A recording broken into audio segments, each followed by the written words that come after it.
Right, today I'm going to talk about a supernatural fiction that thoroughly enjoyable, failed to disappoint in almost every way, well written by an Australian author who I believe was a young author when she wrote this. I think this was published in 2016.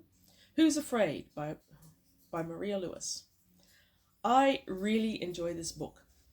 Central to the enjoyment is the exuberance of the main character, Tommy, the vibrancy of the world building, and the general writing is really, really fun. You don't want to put it down, you're thinking about it when you're not reading it, and you just enjoy almost the entire reading experience.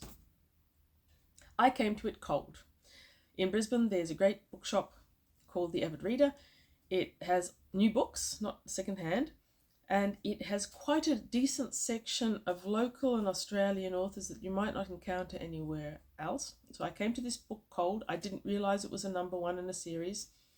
That's not a big thing in this one, and it's not printed on the book anywhere because publishers like to surprise you and then hold your credit card hostage until you buy the second one, which I did, actually.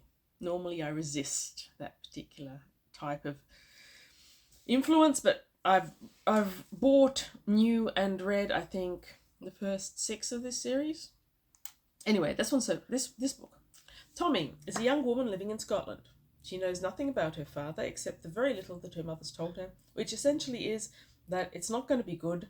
She was a product of rape, and when her mother dies, she takes the very minimal information she has, including, I don't think she's even certain about the surname, and heads off to New Zealand to find her father. That pulled me in as well. I believe Maria Lewis might be from New Zealand or have a New Zealand connection, but I love that country. When I visited it, and anytime New Zealand's mentioned, my ears perk up and I'm interested.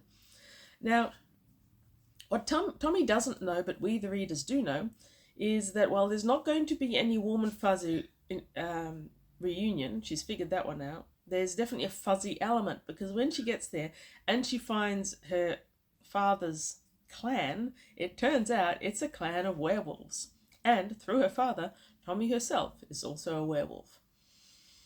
Now then, Maria Lewis builds this really, really exciting and vibrant supernatural community. Now, I've read a lot of supernatural communities, and each time there's an element of setting up the story within the framework of the house. Because I've read a lot of them, after a while you start to feel, yes, here we go. Here, it's not bad.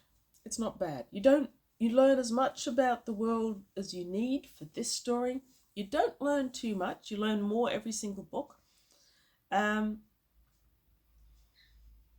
think the charm of the main character and the world building are the most fun parts of this book. There's a lot of excitement in it as well. Okay, so the use of Scotland and New Zealand as settings made the story feel real to me.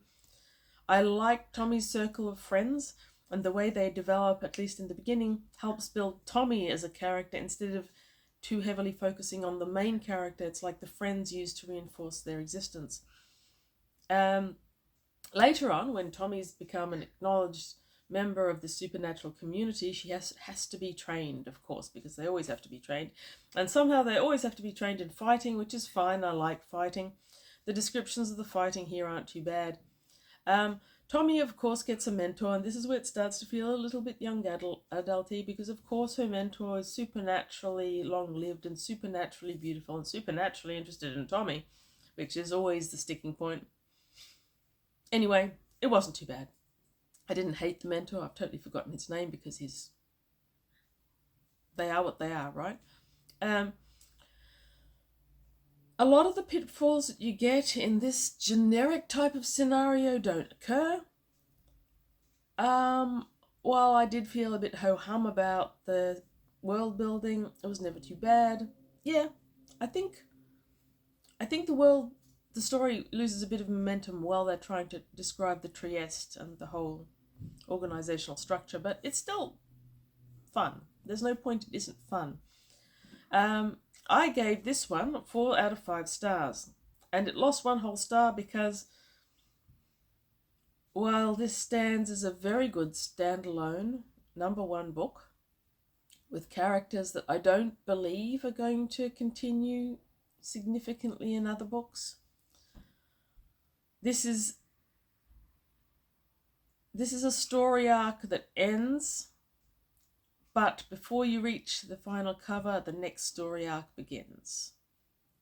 I notoriously hate that in series. I think that a decent author should be able to finish the story in the book that I'm reading, and I think a cash grab for my credit card should always be resisted. In the case of Maria Lewis and her publisher, who is her publisher?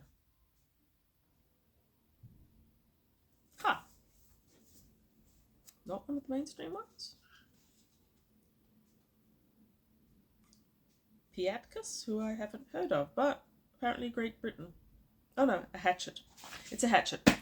So in this case, Hachette actually did their job on me well, and I have bought, new, and read, I think 6 in this series. So still 1 star lost for not giving me one book within one set of covers, but in every other regard, a thoroughly good book, which I thoroughly enjoyed, and I thoroughly recommend.